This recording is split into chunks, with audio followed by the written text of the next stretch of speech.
მოგესალმებით ჩვენ ერთგულ მაყურებელს სამწუხაროდ ლაივზე ვერ გავედით და ეხლა აი ძალიან მნიშვნელოვანი თემა გვაქვს და ავტვირთავთ ამ თემის ჩანაწერს სამწუხაროდ რომ თქვენ არ მოგეცემათ საშუალება რომ პირდაპირ ჩართვის დროს დაგვისვათ შეკითხვები თუმცა წაგახალისებთ ყველას რომ როდესაც დაიდება ეს ვიდეო მე გამოგვიგზავნოთ შეკითხვები იმიტომ რომ მაინც შევძლებთ პასუხების გაცემას ეს მინდოდა ესე ვთქვათ შესწავლის სახით გამეკეთებინა და დღეს გვაქვს ძალიან საინტერესო თემა განსაკუთრებით გამოსადეგი ამ პერიოდისთვის რადგან ყველა ჩვენგანი ველოდებით ბავშვიან დიდიანა ესე ვთქვათ ველოდებით ახალ წელს საახალწლო დღესასწაულებს შობას და ამ დღესასწაულებთან მოაქვს ძალიან ბევრი ცვლილება სამზადისი ჟრიამული ბევრი მორთულობები და ასე შემდეგ ეს ჩვენი ანუ ცვლილებები და ბევრი ესე ვთქვათ გარკვეულწილად გავლენას ახდენს როგორც დიდებზე ასევე ბავშვებზე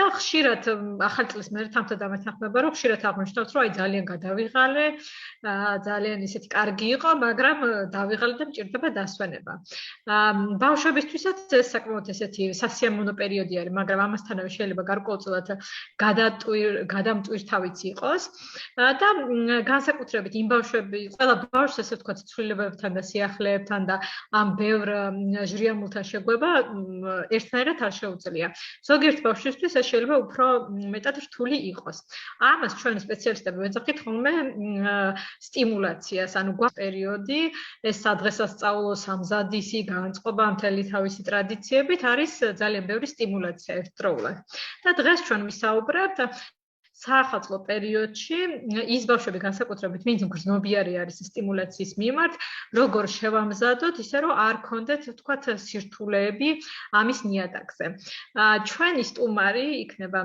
კეთლინ დირი ჩვენი ერთგული სტუმარი ესე ვთქვათ რომელიც გვესაუბრება ამ მნიშვნელოვან თემაზე და ქართულად დღევანდელ შეხვედრას თარგმნის თამთა საამიშვილი So, hello, Kathleen, thanks for being here.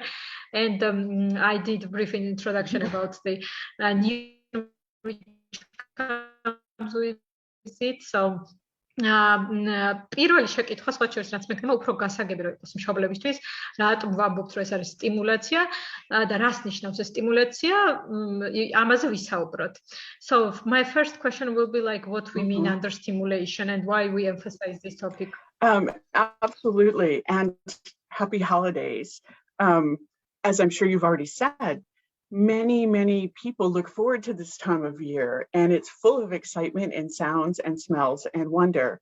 But for some children with disabilities, it can become too much of a good thing.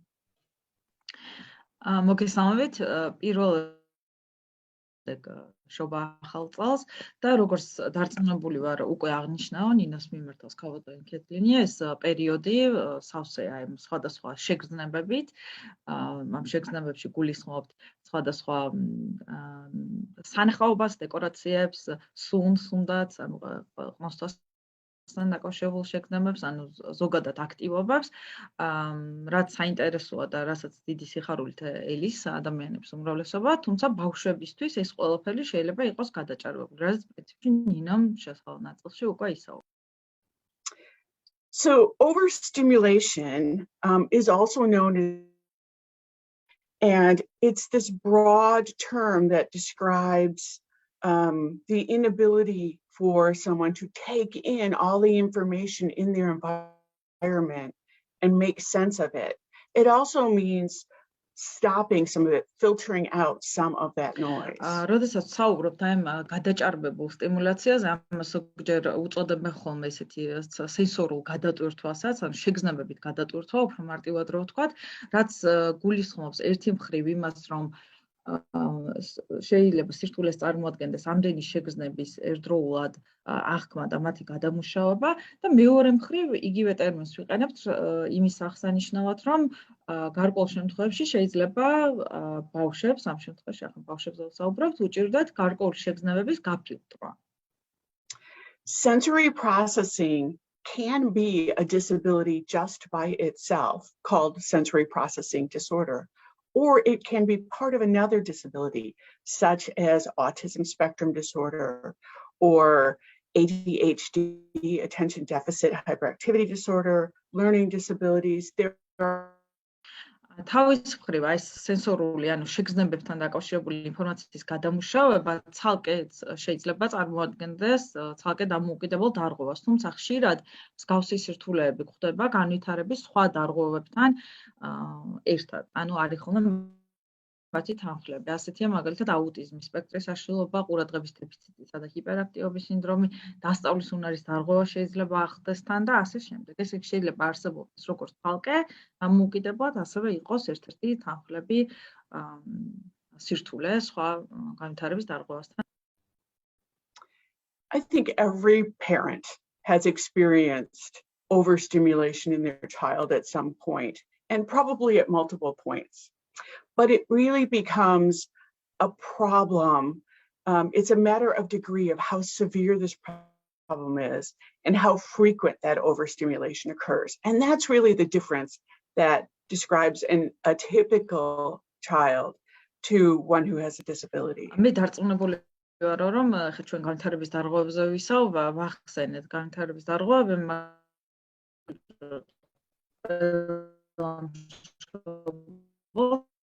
ქონია ასეთ თორსა იმ შეგრძნებებით ამ ჭარბის სტიმულაციით, თუმცა აქ განსხვავება არის იმაში, თუ რამდენად წვავედ ვლინდება ეს სირთულე და პრინციპში ეს არის განსხვავება, რაც როგორც წესი ხდება ხოლმე თქვა ტიპური განვითარების ბავშვსა და გარკვეული განვითარების დარღვევის მქონე ბავშვს შორის. ანუ სირთულე ხარისხი, ამ სირთულის ხარისხი. სხვა შემთხვევაში ეს არის ის, რაც ყველა მშობელს ახლა დღეს რასაც ეცნობა, იმიტომ რომ იქნება გამოცდილება. თამთა ესეთ შეკითხვა მინდა განსაკუთრებით იმ მშობლებისთვის, შეიძლება ვინც ვთქვათ ვერ ხვდება კარგად, რომ ეს არის სენსორული გადამუშავების პრობლემა, მაგალითად სენსორული ზედმეტი სტიმულაცია აქვს ბავშვს. აი როგორ უნდა მივხვდეთ, რომ ბავშვს აქვს ეს გადაჭარბებული სტიმულაცია მიიღო, ან რაღაც ამ კონკრეტულ შეგრძნებას ვერ ამუშავებს და ამის გამო რაში შეიძლება იყოს გამოხატული ეს სირთულეები, ანუ ბავშვს რო ვუყურებთ, როგორ შეიძლება ხდებოდეთ.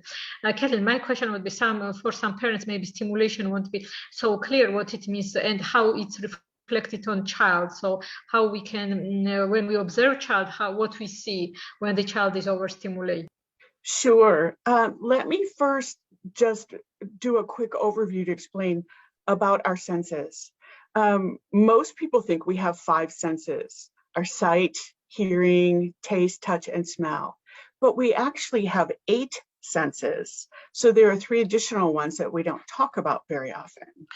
ეს ძალიან კარგი კითხვაა, სანამ ამ კითხვაზე გადავალთ, ძალიან მოკლე შესავალს გავაკეთებო, აი ზოგადად აი ჩვენ შეგრძნების სახეების შესახებ, იმიტომ რომ შეგრძნებები არსებობს სხვადასხვანაირი, როგორც წესი ადამიანების უმეტესობა და ხშირად ასე ვამბობთ ხოლმე, ხო, გვაქვს გრძნობის 5 ორგანო.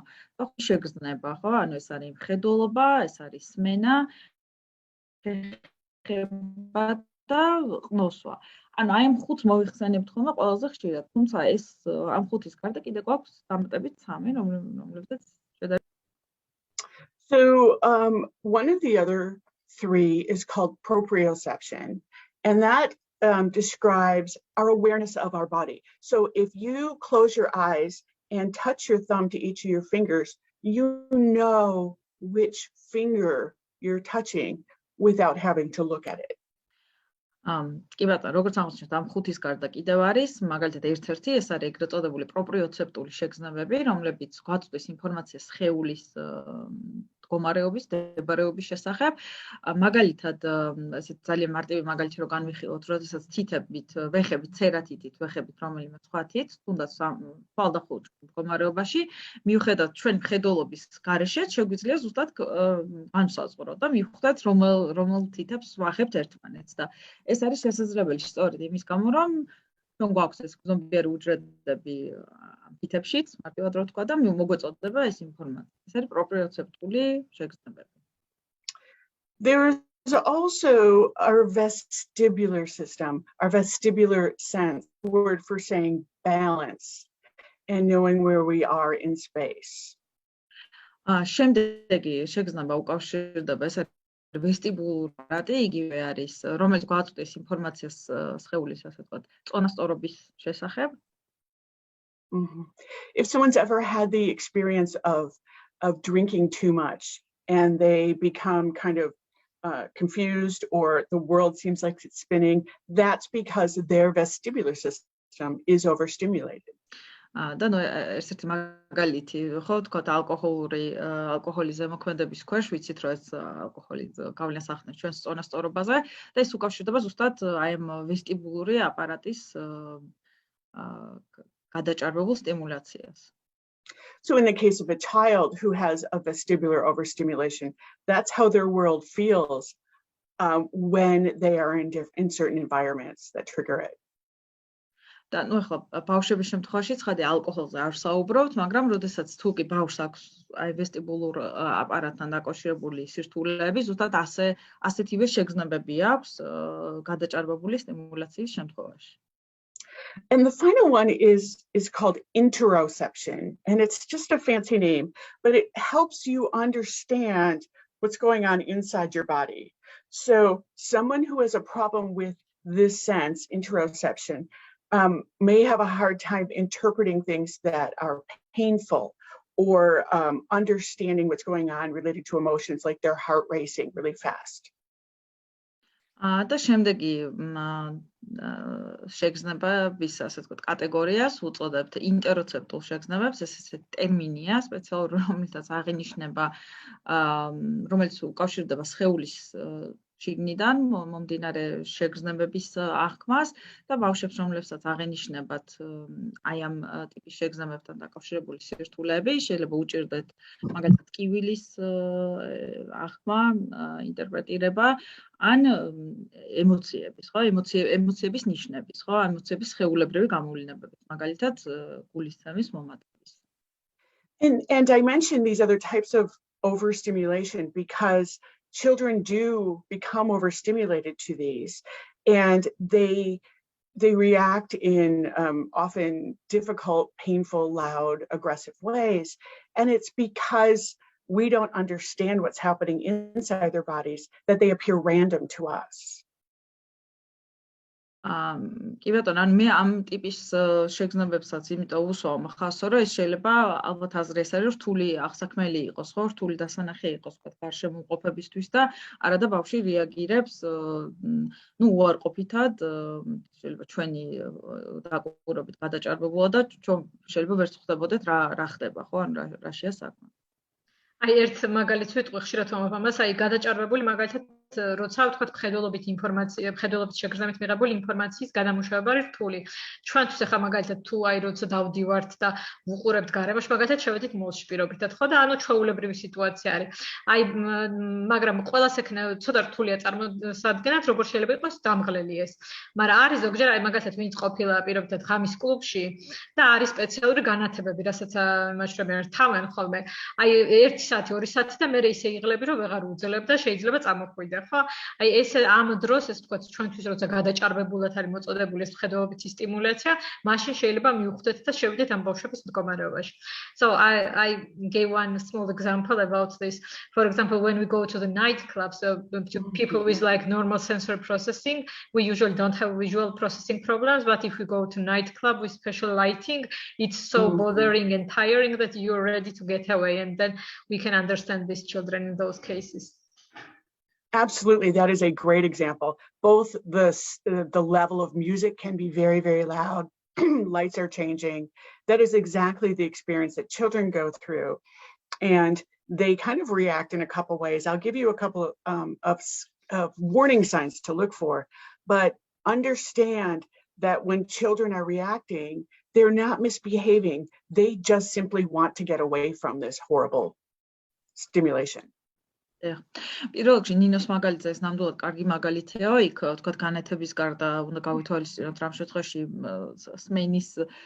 სმენით შეგრძნებების ან მუსიკაც არის გაცილებით მაღალ ხმაზე, ვიდრე ეს ტიპიურია, თქვათ ყოველდღიურ ცხოვრებისთვის და რა თქმა უნდა ეს არის ზუსტად ის, რასაც ბავშვები ხშირად განიცდიან და ამ შემთხვევაში მე ხა განვიხილავ იმ ასე გამოვლინებებს, ერთად ნიშნებს, რომელიც შეიძლება მიგვითითებდეს იმაზე, რომ ბავშვი არის ამ გადაჭარბებული სტიმულაციის ქვეშ, მაგრამ მანამდე ხაზი მინდა გაუსვა იმას, რომ ამ შემთხვევაში უნდა გავიმიჯნოთ რთული ქცევა, აი ასეთ გადაჭარბებულ სტიმულაციაზე რეაგირებისგან, ანუ ბავშვები არ იქცევიან ცუდად, მარტივად რო ვთქვათ, ისინი მათი გამოვლინებები მიანიშნებს იმაზე, რომ მათ უბრალოდ სურთ, რომ თავი აარიდონ ამ გადაჭარბებულ სტიმულაციას.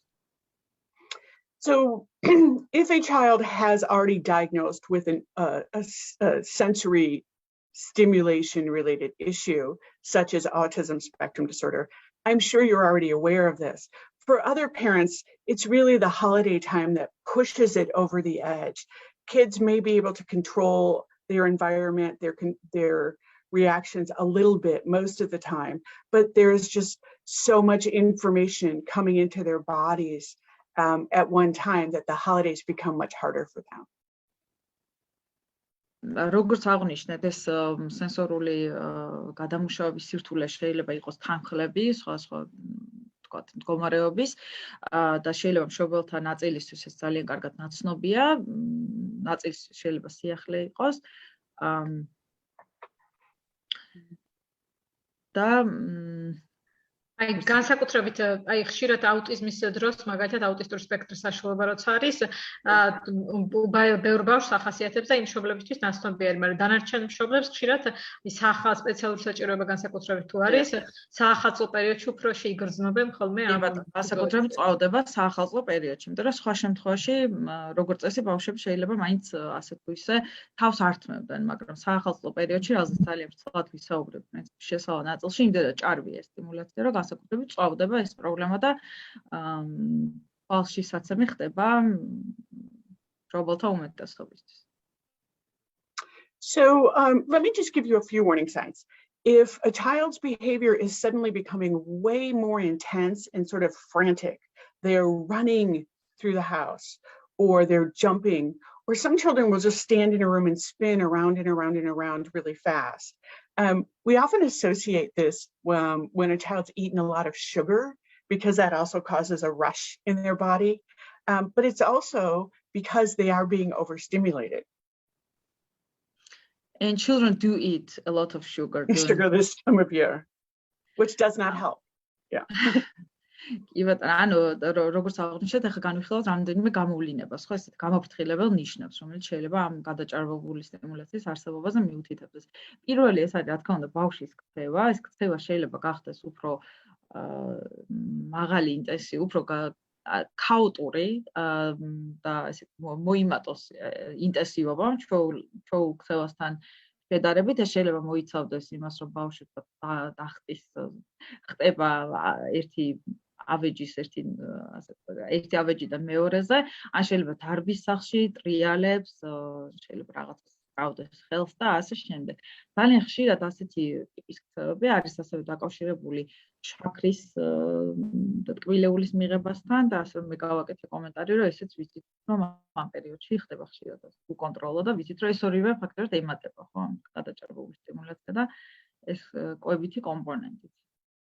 So we need to keep in mind that children become overstimulated more quickly than adults do, and their brains have not developed the way an adult has. So what's happening is their bodies and their systems cannot absorb the information the same way we do as adults.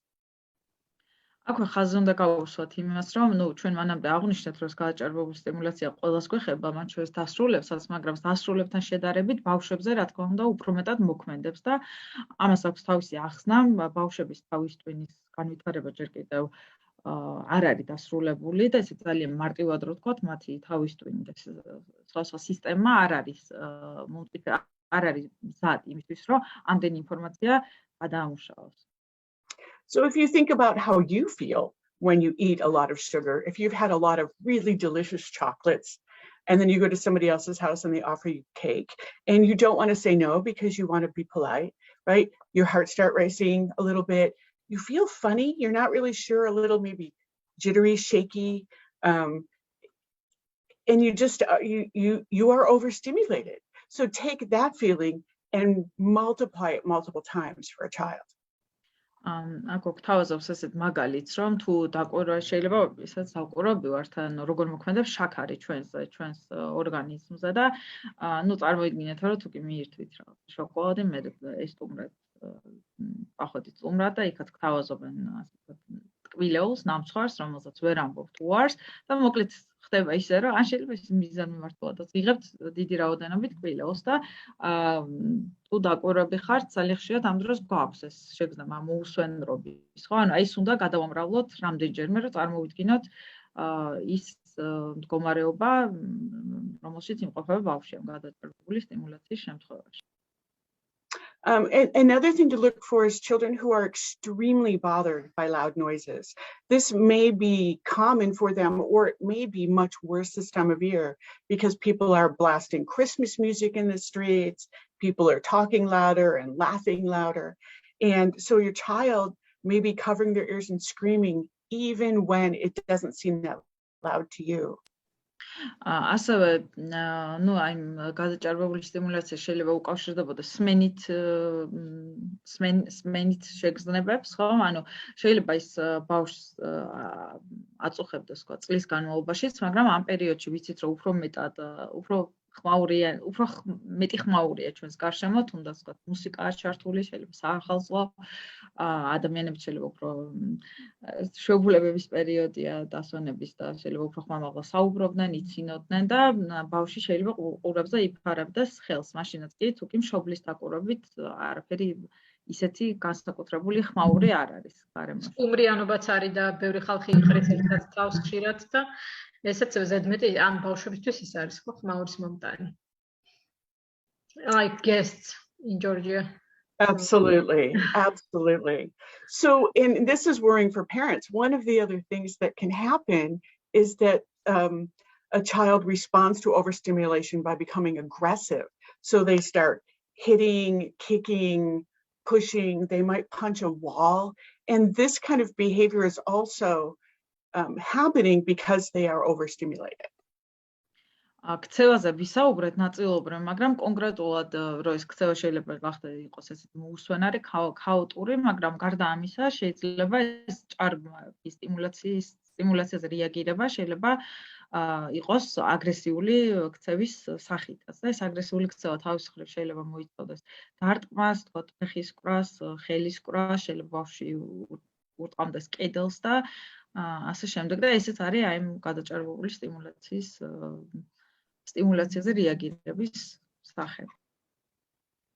I think this particular behavior is most concerning for parents at times because they're worried about taking their child to a public place or someone's home where items may be broken, and that causes added stress for the whole family. და რა თქმა უნდა, ბავშვის აგრესიული ქცევა როგორც წესი არის ის, რაც მშობელს ყველაზე მეტად აწუხებს, ამის გამო შეიძლება მშობელმა თავი არიდოს ბავშვის წაყვანა სადმე, იქნება ეს თქვა რაღაცა საჯარო სივრცე თუ სტუმრად, იმის შიშით, რომ ბავშვმა არ დააზიანოს რამე ან ვინმე. And the actual opposite can happen as well. A child may withdraw from activities and just suddenly become very quiet. They might refuse to participate in events. They might become upset if you tell them you're going to visit some family members over the holidays. Or they might even go and hide out in a favorite place in their house. და ასევე შეიძლება მოხდეს საწინააღმდეგო რამ, რომ ბავშვი პირიქით უფრო მეტად ჩაიკეტოს, უფრო მეტად განმარტოვდეს, ან უარი თქვას აი ამ სხვადასხვა ღონისძიებაში ან აქტივობაში ჩართვაზე და პირიქით შეიძლება განაწყენდეს გამოხატოს იმედგაცრუება ფრაზე იმასთან დაკავშირებით, რომ თუ კი ეტყვით, რომ სადღაც აპირებთ მის წაყვანას სტუმრად და პირიქით თქვა ჩაიკეტოს, შეიკეტოს თავის ოთახში ან თავის პირად სივრცეში და უარი თქვას მოკლედ.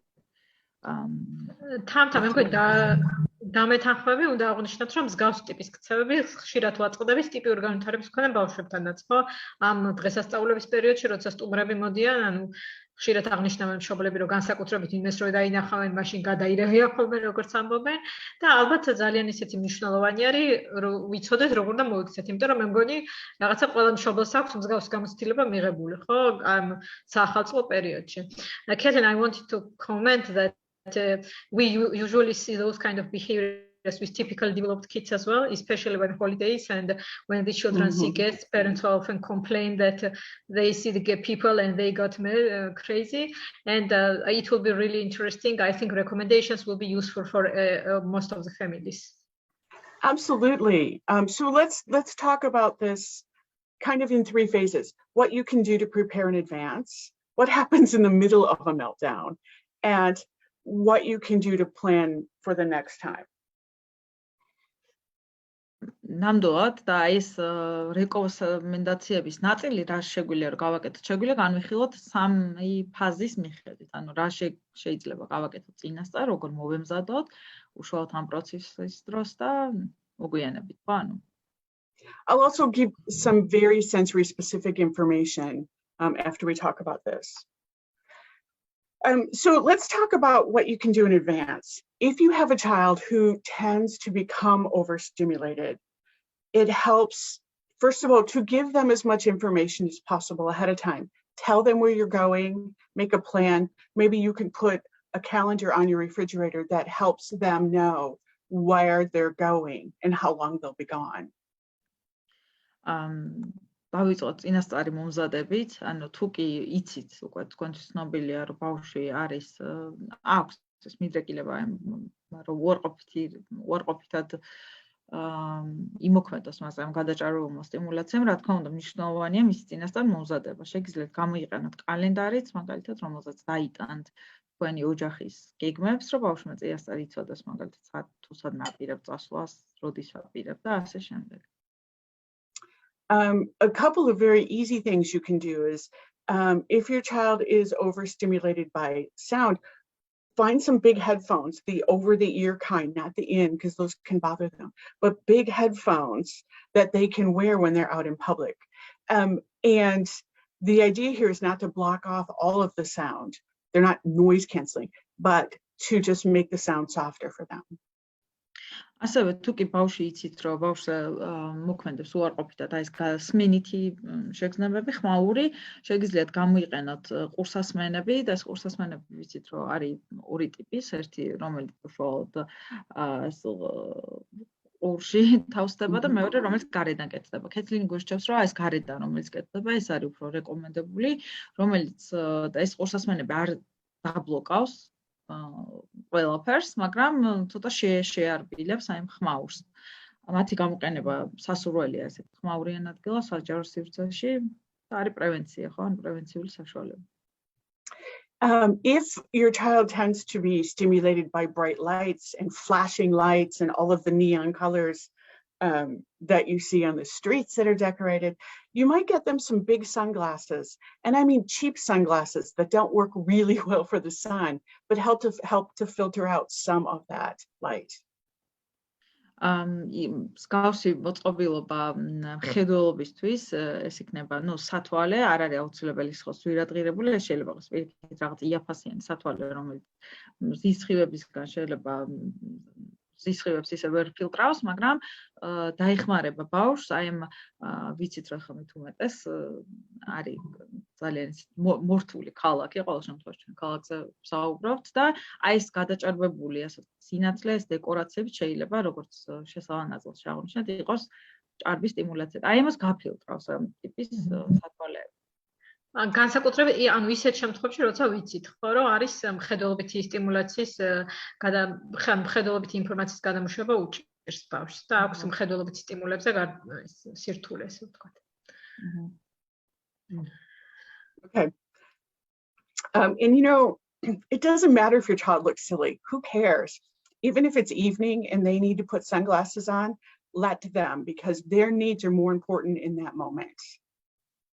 და აქვე მოგვიწოდებს, რომ შეიძლება ჩვენს სვენელსაც გაუჩნდა ეს კითხვა, ხო, კურსასმენებით და სათვალებით როგორ უნდა იაროს ბავშვმა და ანუ ქალტაკეთლი მოგვიწოდებს, რომ არაუშავს, ხო, უბრალოდ რაღაც შეიძლება სასაცილოდ გამოიყურება, არაუშავს, არ უნდა მივაქციოთ ამას ყურადღება, ამ შემთხვევაში ბავშვის საჭიროებები უფრო მნიშვნელოვანია და რელევანტური. თუ ვინმეს გაუკვირდება, რომ ბავშვს უკეთია სათვალე, შეიძლება საღამოს საათებშიც იყოს, ну, ჯობია რომ არ მივაქციოთ ამას ყურადღება.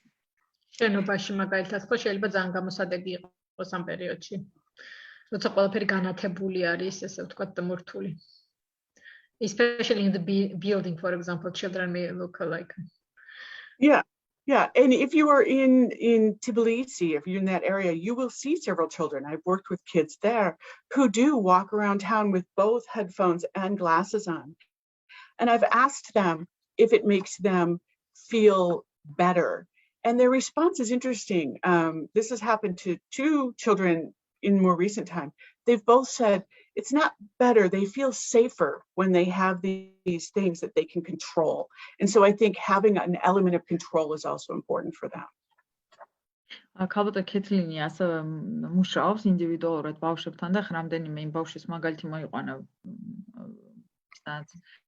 ვისაც პირადად იცნობს, რომ ნუ საქართველოშიც არის ხო, ნაწილი შეიძლება ფართოდ გავრცელებული არ არის სამწუხაროდ, მაგრამ იყენებენ ხო ამ მარტივ მოწყობილობებს და მე ვკითხავ ან ბავშვებს, რომ უკეთესია თუ არა იმ თვალით და თქვათ კურსასმენებით გადაადგილება და მათ მითხრესა რომ უკეთესი იმდენად არა რამდენადაც უფრო უსაფრთხოდ გქნობ თავს რომ ან თითქოს ეს თავის მხრივ ის რომ აქვს შესაძლებლობა გარკვეული კონტროლი ქონდეთ აი შეგრძნებებზე ეს მათთვის არის დადებითი მოვლენა ანუ აქ კონტროლის ელემენტიც არის რომ რაღაცნაირად შეგიძლია შენც დაარეგულირო ის რაც შენ თავს ხდება ამ გარემოში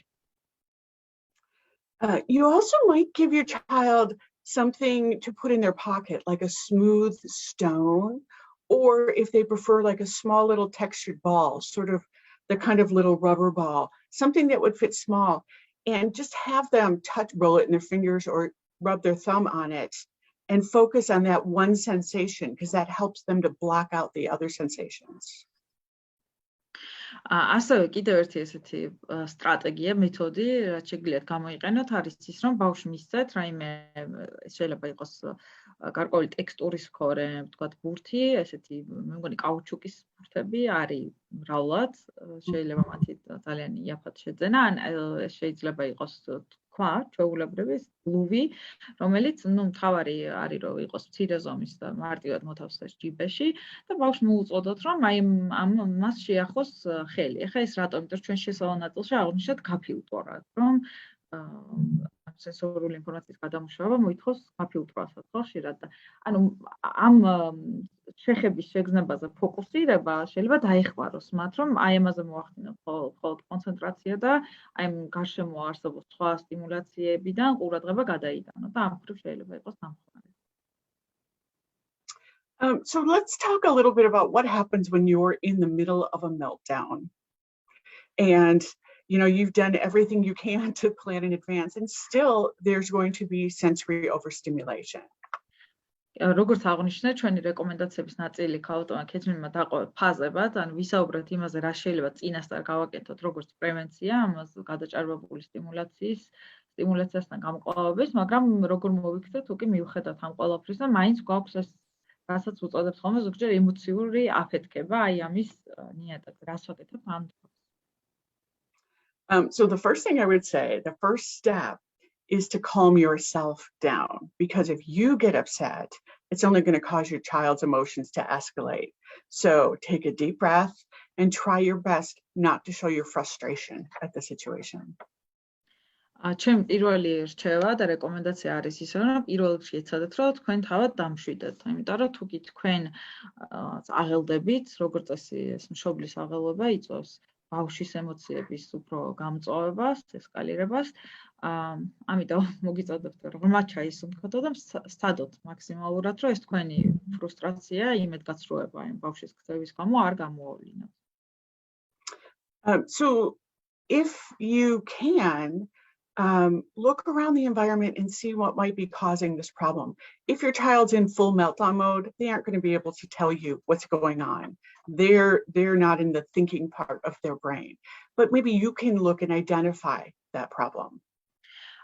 მეორე არის ის რომ მიმოიხედეთო და დააკვირდით იქნებ გაგიჩნდეთ იდეა რომ აი კონკრეტულად რა შეიძლება იწოდეს ამ ემოციურ აფეთქებასთან რა სენსორული სტიმულაცია შეიძლება იწოდოს ბავშვი ამ სირთულეებს. ხო თუ კი ბავშვი არის ამ ემოციური აფეთქების ფაზაში, თვითონ ნაკლები ალბათობა რომ თვითონ მოგაწოდოთ ამის შესახებ ინფორმაცია, იმიტომ რომ ამაზე სხვა ჩართობის დროს გვისაუბრია, რომ ამ შემთხვევაში ისინი არ მოქმედებენ აი თავის ტვინის რაციონალური ნაწილით. ამიტომ ბავშვისგან შეიძლება ვერც მივიღოთ ეს ინფორმაცია, მაგრამ თქვენ გადახედეთ გარემოს დააკვირდით, რომ იქნებ იპოვოთ ეს წყარო აი გადაჭარბებული სტიმულაციის.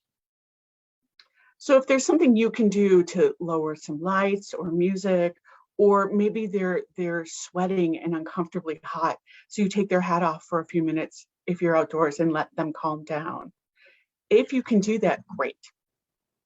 და თუ კი იპოვით, აღმოაჩენთ, მაშინ შეგიძლიათ სავარაუდოდ რაღაცა მოიმოქმედოთ ამ სენსორული ან შეგრძნებების წყაროსთან მიმართებაში, მაგალითად შეიძლება მუსიკას დაუწიოთ, ან გამორთოთ ეს თქვათ რაღაცა კონკრეტული განათება, შეიძლება ბავშვს ხელად ასხა, გარეთ და ცოტა ხნით თქვათ მოუხადოთ ქუდი, გაგრილდეს და ასე შემდეგ. თუ შეგიძლიათ მოკლედ ამ წყაროს იდენტიფიცირება და მასთან მიმართებაში ამ ზომების, გარკვეული ზომების მიღება, ეს იქნება ძალიან კარგი. If you can't change the environment and your child is very overstimulated and uncomfortable, shutting down, angry, it's best to remove them from the situation completely.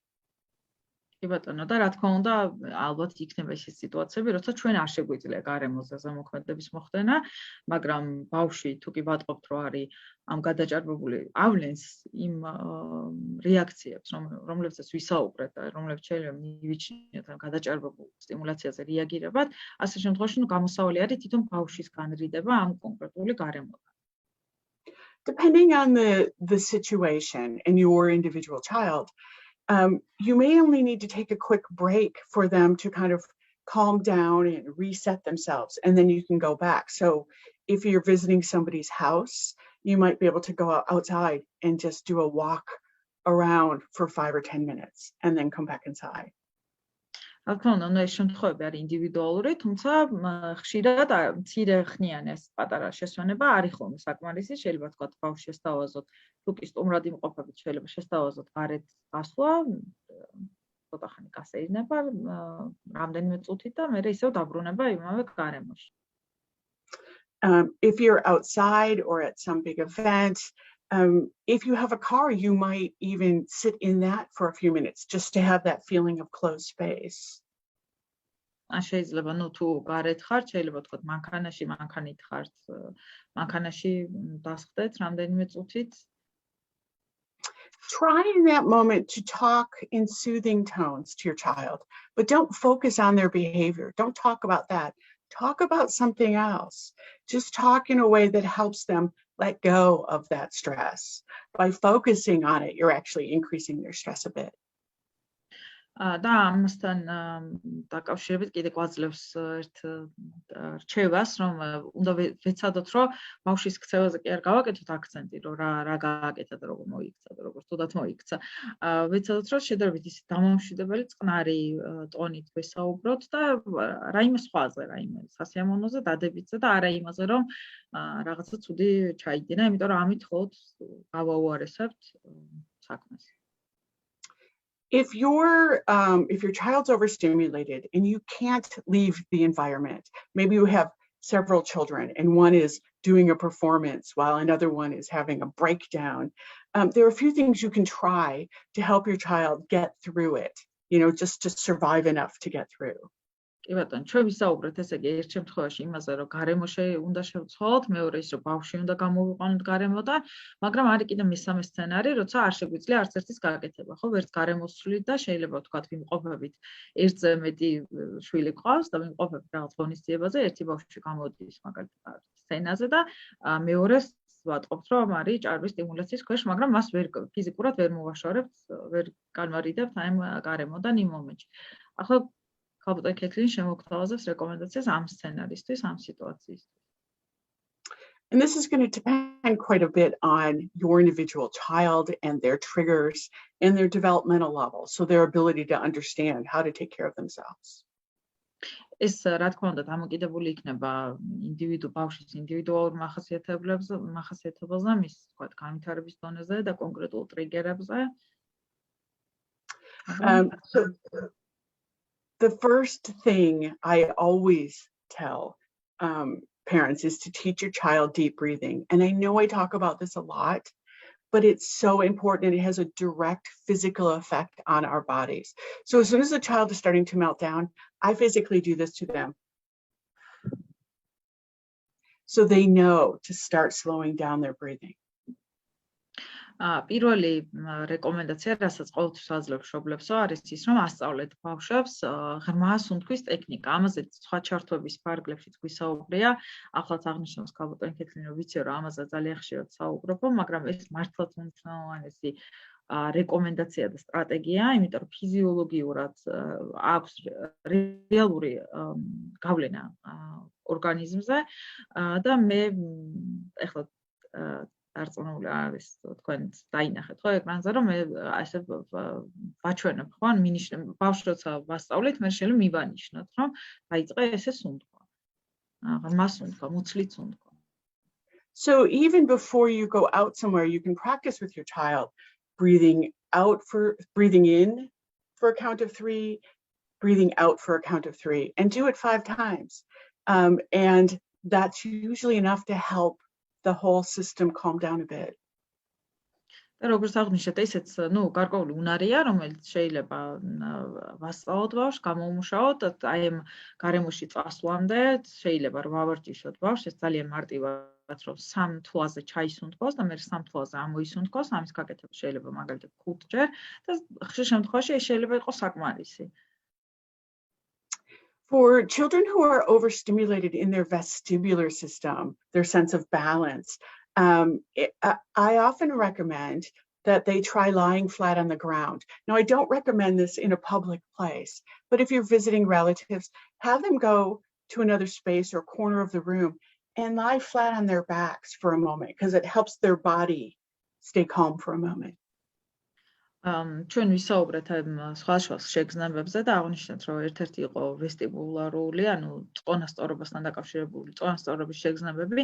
თუ ეს გადაჭარბებული სტიმულაცია ამ სისტემას უკავშირდება, მე ასეთ რეკომენდაციას ვაძლევ ხოლმე მშობლებსო, რომ ბავშვებს შესთავაზონ წამოწნენ, რაიმე ბრჭყელ ზედაპირზე, რა თქმა უნდა, ახლა ამის საჯარო საზოგადოებრივ თავშეყრის ადგილას გაკეთება ძალიან რთულია, მაგრამ თუ კი იმყოფებით სტუმრად მაგალითად ნათლისაუთან, შეიძლება რომ ბავშვი შევთავაზოთ ცოტა ხანი განმარტოვდეს, წამოწვეს და ეს რეალურად ეფექტური სტრატეგია და ეხმარება.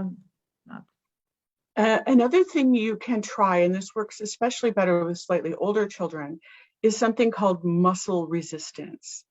And this can work by making a tight fist and releasing it, or by having 2 fists press against each other really hard. That can help a child. კიდევ ერთი სტრატეგია, ეს უკვე კუნთების დაჭიმას მოიცავს. ეს შეიძლება იყოს ესეთი მუშტის შეკრა, ეს დიდი ინტენსივობით და მე მისი გაშვება, ხო, მოდუნება, ანუ კუნთის დაჭიმა და მოდუნება და ეხლა ნინოც გვიკეთებს დემონსტრირებას, ხო? მეორე ვარიანტი შეიძლება იყოს ესეთი მუშტების ერთმანეთზე მიბჯენა. სასიამოვნოა, შორის ძალიან შეგრილი. That's good. This is a much safer way for kids, or just holding their hands together than hitting somebody. ევატანა და ეს გაცილებით უფრო უსაფრთხო გზა არის, ანუ მეორე ვარიანტი კიდე ეს არის, ხო, ხელების გადაჭრა. ეს ანუ და ეს არის გაცილებით უფრო უსაფრთხო, ვიდრე ცხადია დარტყმა და ამაზეც პრინციპში ვისაუბრეთ, რომ and a quieter, softer way of doing that, if a child starts to feel like they're becoming overstimulated, you can have them put their the palms of their hands together. It's a softer touch, but they're still applying pressure. And they look like they're praying. And they can do it under a table or a desk at school, and it doesn't draw a lot of attention to them. So that can help them calm down themselves.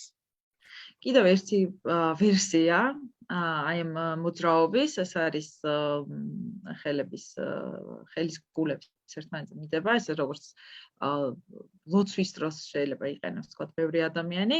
ეს შეიძლება, ну არ არის აუცილებელი ვერტიკალურ მდგომარეობაში, შეიძლება ეს მირხის ქვემოთაც, ხო, მაგითის ქვემოთაც გააკეთოს თქვა ბავშვმა და არ მიიპყრობს გარშემოყოფების ყურადღებას, ანუ შეიძლება ხალხმრავალ ადგილასაც გამოიყენოს, მოკლედ ზედმეტი ყურადღების მიპყრობის გარეშე. ესეც არის ერთ-ერთი სტრატეგია, რომელიც ეხმარება ბავშვებს დამშვიდებაში.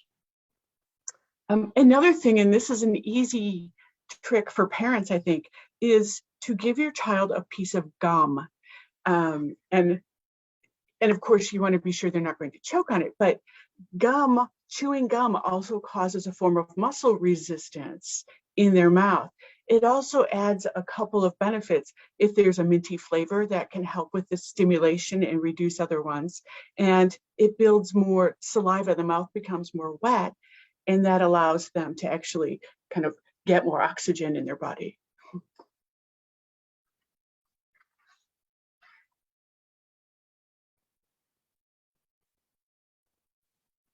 კიდევ ერთი რჩევა უკავშირდება საღეჭი რეზინის გამოყენებას, ამის გაკეთება მშობლების უმრავლესობისთვის იქნება მარტივი, რომ შესთავაზეთ საღეჭი რეზინი.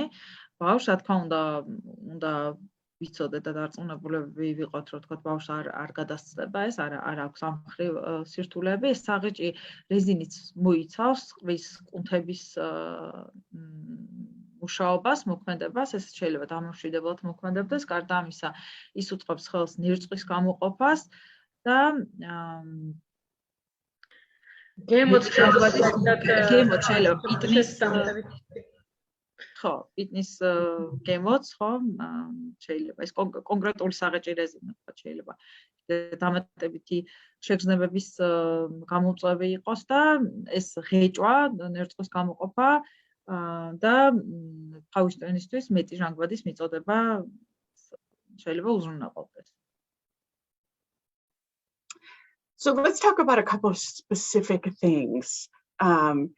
Because smell and taste and vision are very common problems, think about family gatherings and the decorations. If you're going into an environment that's really nicely decorated to welcome you into their home, have your child actually sit facing away from most of that so that it reduces the amount of stimulation. ახლა სპეციფიურ შეგრძნებებზე რომ ვისაუბროთ, უფრო სპეციფიურ რეკომენდაციებზე, მაგალითად თუ კი ოჯახური შეკრება გაქვთ, ან შეიძლება მიდიხართ ნათესავთან სტუმრად და იცით, რომ ეს იქ გარემო არის მორთული, სხვადასხვა დეკორაციით და ბევრი, ანუ მხედველობის თვალსაზრისით ბევრი სტიმულაცია, ეცადეთ, რომ მაინც აი ამ დეკორაციის პირისპირ არ დასვათ ბავშვი და პირიქით შეიძლება ზურგით განთავსდეს ბავშვი, რომ პირდაპირ ამას არ უყურებდეს. Also bring sunglasses, because that is another way you can reduce input even indoors. ან მოიტანეთ ის სათვალე, რომელზეც ვისაუბრეთ უკვე, იმიტომ რომ როგორც აღნიშნეთ, მის გამოყენება შეიძლება შენობის შიგნითაც. If you are having a supra and there's a big buffet of food and it is piling up, and if your child is sensitive to smells, you can have them sit further away from the table or at only one end so they're not in the middle of a large table. თუ კი ესეთი დიდი სუფრა გაშლილი ბევრი სხვადასხვა კერძით და იცით რომ ბავშვი არის მიდრეკილი აი ყნოსვასთან დაკავშირებით, ხან სხვა სუნზე შეიძლება კონდეს გადაჭარბებული ასე ვთქვათ რეაქცია, იცადეთ რომ აი ამ სუფრასთან შეიძლება მოშორებით დასვათ, ხო, აი სუფრისგან. You can also try to bring a lip balm for your child that is scented or flavored, or a lotion they can put on their hand and just smell when all the other smells together are overwhelming for them.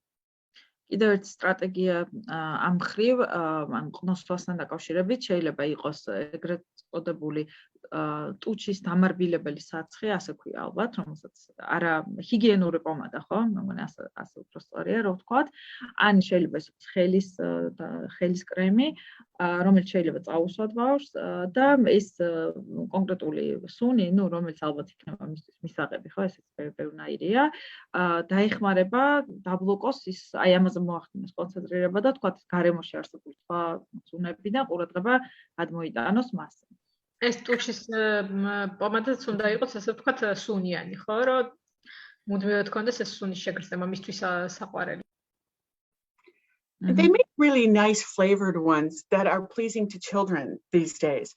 I would definitely say, though, bring your child with you to decide on what you're going to do. Don't just decide that your child wants peppermint or they want a certain kind of lotion with lavender. Let them choose, because every scent, some can be overwhelming for that child and some will be soothing, and you need to let them be in control of that.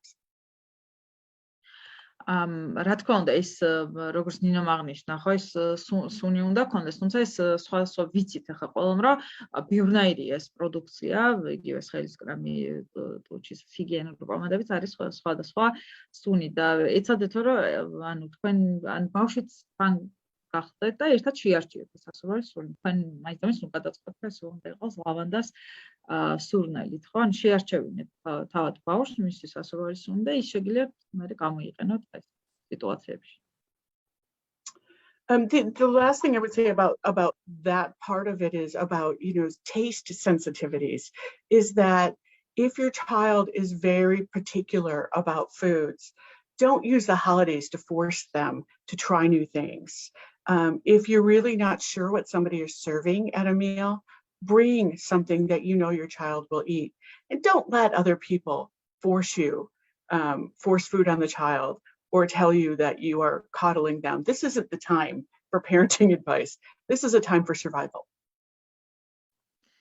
თუ კი თქვენი შვილი იცით, რომ განსაკუთრებით გზნობიარე ამ გემოს შეგრძნებების მიმართ, აი ეს საახალწლო სადღესასწაულო პერიოდი არ არის კარგი დრო იმისთვის, რომ ახალი კერძები დააძალო. თუ კი სტუმრად მიყავთ ბავშვი და არ ახართ დარწმუნებული, არ იცით ზუსტად რითი გაგიმასპინძლდებიან, შეგიძლიათ წინასწარ წაიღოთ ის საკვები, ის კერძი, რომელსაც იცით ნამდვილად, რომ თქვენი შვილი მიირთმევს და უკვე გარშემოყოფები ასე ვთქვათ გაკრიტიკებენ და გეტყვია რომ ამით ათამბავს მაინც დიდ ყურადღებას ამას მიაქცევთ. იმიტომ რომ ეს არ არის ამ სახლსდელო ღონისძიებების ასე ვთქვათ დრო, ხო?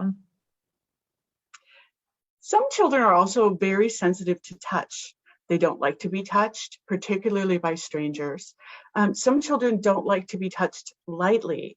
They prefer more pressure when they are being touched. But coming into an environment, and especially like a big family environment where people are going to be touching them, they become very nervous ahead of time.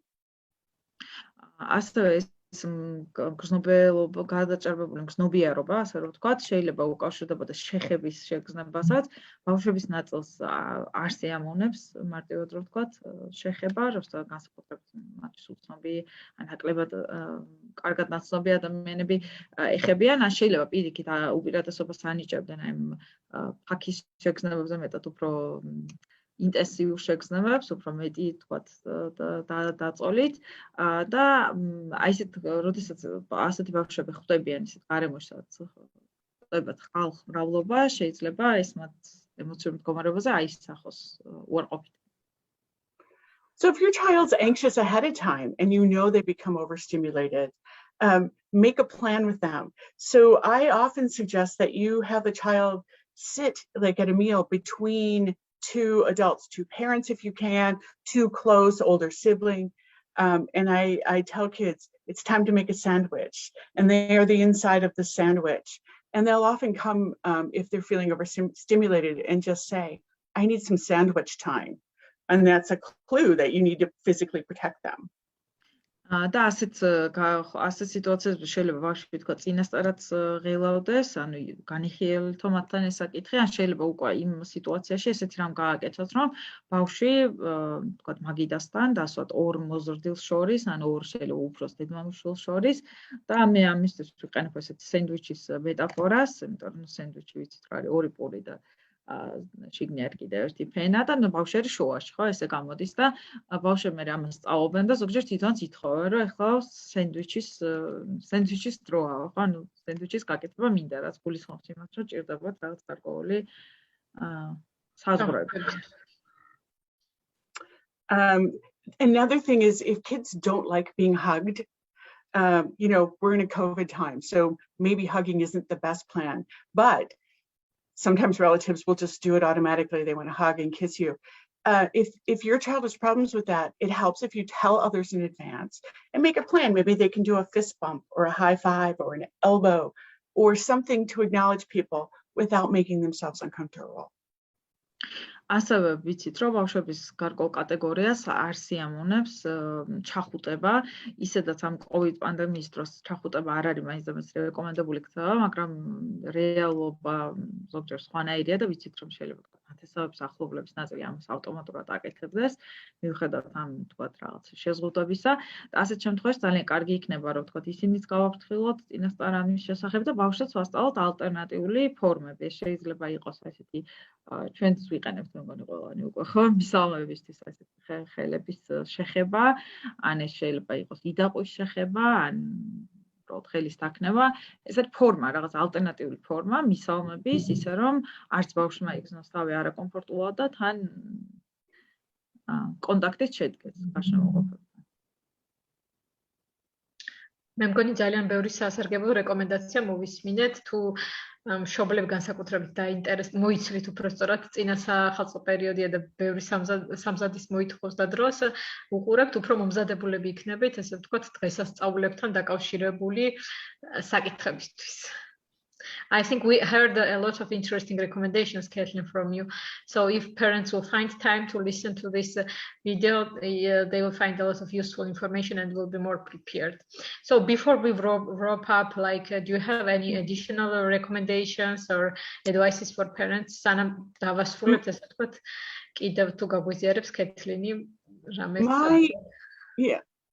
My biggest piece of advice is to lower your expectations. Don't expect your child to be perfect during the holidays, and don't put that pressure on yourself either to be the perfect parent. Think about getting through gatherings with as few meltdowns as possible, not with no meltdowns. We're all, and I say this often, we're all a work in progress.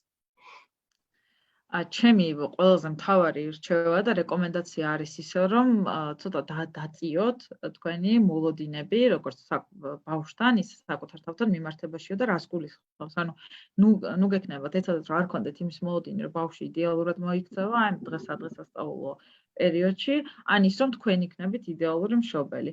მთავარი არის ის, რომ აი სადღესასწაულო პერიოდმა ჩაიაროს რაც შეიძლება ნაკლები ამ ემოციური აფეთქებების ფონზე, არ ვიტყვიო, რომ საერთოდ არ იყოს, იმიტომ რომ ეს შეიძლება რეალისტური არ აღმოჩნდეს, რაც შეიძლება ნაკლები და ჩვენ ყველანი ვართ, ასე ვთქვათ, მუშაობთ ჩვენ თავზე. Yeah, the only other thing I would say is think about quality of time over quantity of time with people. So it's better to have a short visit with someone and have it be a positive experience for everyone, especially your child, than to overextend that time and risk having it be a negative experience. და ყოველთვის ალბათ აქცენტი უნდა გავაკეთოთ და ავირჩიოთ დროის ხარისხიანად გატარება და არა რაც შეიძლება მეტი დროის გატარება. დროის ხანგრძლივობა, ხო? იმიტომ რომ ეს ორი სხვადასხვა რამ არის. ჯობია რომ ვთქვათ ვიზიტი ბავშვის ხანს სტუმრობა, წაყვანა იყოს ხანმოკლე, მაგრამ იყოს პოზიტიური გამოცდილება პირველში მისთვის და ყველა განათებია და ყველა გარშემოყოფისთვის, ასე ვთქვათ, გარშემოყოფებისთვის, ვიდრე ეს იყოს რაღაც ხანგრძლივი ვიზიტი, რომელიც იქნება უსიამოვნო. ამიტომ ხარისხი უფრო მნიშვნელოვანია ამ შემთხვევაში, ვიდრე რაოდენობა და ხანგრძლივობა.